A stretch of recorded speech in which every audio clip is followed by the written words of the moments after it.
China today is the world's third largest country, with the second largest population. But more importantly, China is generally recognized as having the longest period of one continuous civilization of any country in the world, 5,000 years, with great dynasties like the Han, Tang, Ming, and Qing gracing its lands. And a large reason why Chinese civilization has been able to thrive for so long is the geography of the region. China proper is shielded by almost impassable mountains and two deserts on its western side. The highlands of the Mongolian steppe in the north, more mountains and dense jungles in the south, and the Pacific Ocean to the east. And these conditions protected Chinese civilization throughout the ages, enabling it to flourish. So in this video, we are going to explore how China's perfect geography created an empire.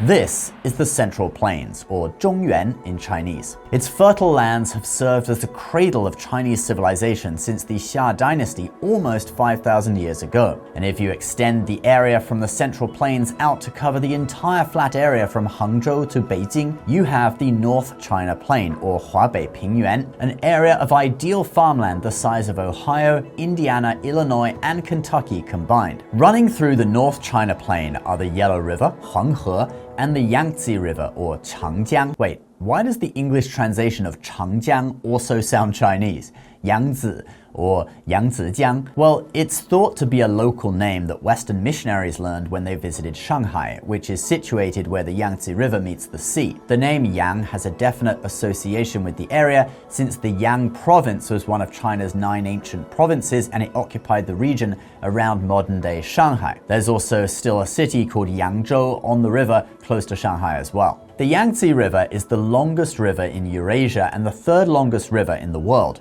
The Yellow River comes in at the second longest river in China and the 6th longest in the world. These rivers deliver ample fresh water to the North China Plain. Both rivers start on the Tibetan Plateau, which includes all of modern-day Tibet as well as most of Qinghai province. The glaciers of this plateau contain the largest reserve of fresh water outside the polar regions and supply many of the largest rivers in the world, including the Ganges in India. The Yangtze River has the 5th largest discharge of water in the world, and thus you can see why in recent times, talking purely from a tactical point of view, control of Tibet has been seen as critical to China's current rulers, the CCP. Control of Tibet means control of the water, not only for China, but for much of the fresh water of neighboring countries as well.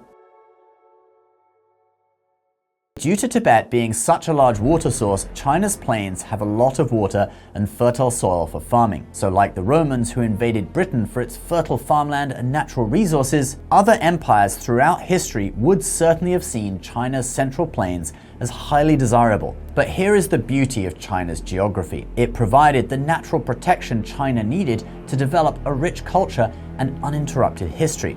You see, for most of China's history, there has not been another highly developed empire anywhere close enough or with an easy enough route to China to pose a serious threat. The Central Plains are protected by a massive barrier of mountains. The Tibetan Plateau stands between China and the various empires that existed on the Indian subcontinent. The Tang Dynasty monk Xuanzang, the real-life person that the Tang monk in Journey to the West is based on, took 16 years to travel to India and back. Then from Tibet, the mountains extend all the way up to Mongolia and the northeast, creating difficulties for anyone coming from the west or north. Then you have two deserts, the Taklamakan and the Gobi deserts, that stand between China and Central Asia. And even if, say, the Persian army crossed that desert, they would then be faced with only a thin corridor of land through the mountains called the Hexi corridor that they would have to fight their way through to get into China. That kind of thing didn't work out too well for Persians in the past, did it? This is where they die!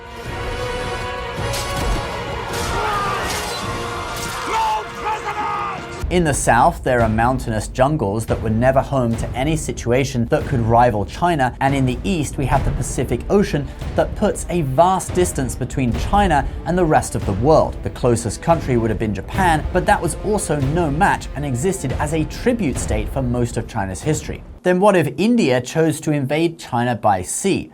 The two are pretty close, right? Well, maps can be deceiving, since there is no direct sea route between the two. If you wanted to sail from Calcutta to Guangzhou, the two closest large cities, that is actually a distance of 3,500 miles, same as crossing the Atlantic from Philadelphia to Liverpool, England. And the whole region was infested with pirates, and even when you got to Guangzhou, you would still be nowhere near the Central Plains. Thus, these natural defenses gave Chinese civilization breathing room to develop without constant threats from all sides. The only place that really posed a risk was the north, where the mountains were smaller and gradually blended into the steppes of Mongolia. Although earlier in China's history the northern tribes called Xiongnu were not developed enough to mount a full-scale invasion, but China still took measures to protect the empire, building the Great Wall, which started in the Qin dynasty. They also didn't position their early capitals on the Central Plains, but instead successive capitals were in this narrow corridor of land along the Wei River that flows into the Yellow River. The capital of the Qin dynasty, Xianyang, was here. The Han dynasty had their capital at Chang'an, right next to Xianyang. Then they moved it to Luoyang, closer to the Central Plains.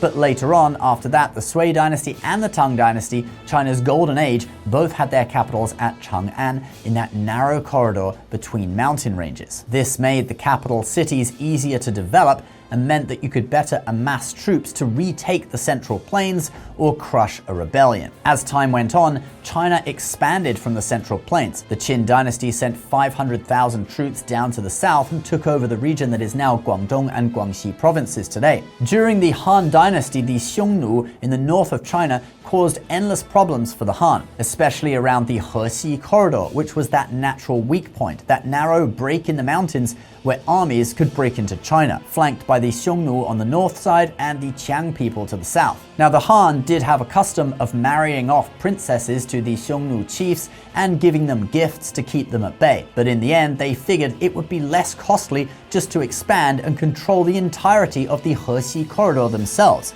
So they expanded west. If you ever wonder why Gansu province is this weird shape, well, that is why, because it follows the Hexi corridor. And this corridor extended to become the route between China and Central Asia called the Silk Road. Now, the Xiongnu never did manage to take over China, but now let's talk about two times when foreign peoples in the north did manage to break in and founded their own dynasties on Chinese soil. When the Mongolians invaded China and set up the Yuan dynasty, their civilization was already way more advanced than previous threats China had faced. They did come from the north, taking advantage of mountain passes to break through the Great Wall, and they had to take out the smaller Jurchen Jin dynasty in the north, the Xia dynasty, and a few other small states before they got to the actual Song dynasty, which was the main part of the Chinese Empire and actually ruled by Han Chinese. Facing off against smaller states may have actually made it easier since these were weaker opponents, and when they finally got to the Song dynasty, they were on flat land that was easy to move on. Yet invading all of China still took the Mongols 74 years to accomplish. The interesting thing is that when the Mongols took over China, they did adopt much of Chinese culture, and in 1271 did proclaim the Da Yuan as an actual Chinese dynasty, just as Han Chinese would. Many of the Mongol emperors did learn Chinese, and the Yuan is viewed by many as having what the Chinese call the Mandate of Heaven, or Tianming. Then, after the Ming dynasty kicked out the Mongols in 1368, they got to work fixing up the Great Wall to prevent more invasions from the north, and most of the sections of the Great Wall you can see today are from the Ming dynasty. After the Ming, another foreign force did manage to conquer China, and that was the Manchus. To put it very simply, they turned up at the Shanhai Pass, or Shanhai Guan, a narrow corridor of land between the mountains and the sea in the northeast. To give you a very simple explanation, China was experiencing internal turmoil at the time, with the gang of Li Zicheng taking over Beijing after the fall of the Ming. The Ming general Wu Sangui simply opened the doors at the Shanhai Pass and let the Manchus in to fight Li Zicheng. But then they went on to found the Qing dynasty, or Da Qing, again adopting Chinese culture, and they ruled over a final golden age in China's history before it all fell apart in 1911. During the early 20th century, the Japanese did finally rise to become stronger than China through early adoption of Western technology. Rifle butt against the shoulder. Ute! And they occupied basically all of the North China Plain. The nationalist government moved their capital to Chongqing. You know, that city you may have seen on TikTok where you never know if you're on the ground or not. It looks like I'm on a normal square. The street is over there. But if we go there... Now we're on the 22nd floor. And the subways go directly through the middle of buildings? Well, Chongqing is in the Sichuan Basin, this area here, which is kind of a circle surrounded by mountains on all sides. They use that old trick again that had protected capitals like Chang'an in the past. But with modern technology, it's not as effective. The city suffered heavy bombing by the Japanese during the war, but still not a land invasion. So in conclusion, China's geography gave its civilization a head start compared to empires in other parts of the world. They could effectively develop their culture undisturbed for the first 4,000 years of development. Maybe that's what led to Chinese culture becoming so profound. It's only when we get to the Song dynasty, which began in 960 AD, that we start to see serious threats from non-Han peoples that did eventually culminate in the Mongol takeover. But the amazing thing is that every foreign ruler of China has kept most aspects of Chinese culture intact and even helped to develop Chinese culture further. China was the prize that all potential conquerors hoped for. It was the center of the known world, and whoever ruled China ruled all under heaven. Okay guys, thanks for watching. Please let us know what other topics you want us to cover in the comments down below. Please subscribe if you're new, and we'll see you in the next video. Bye-bye.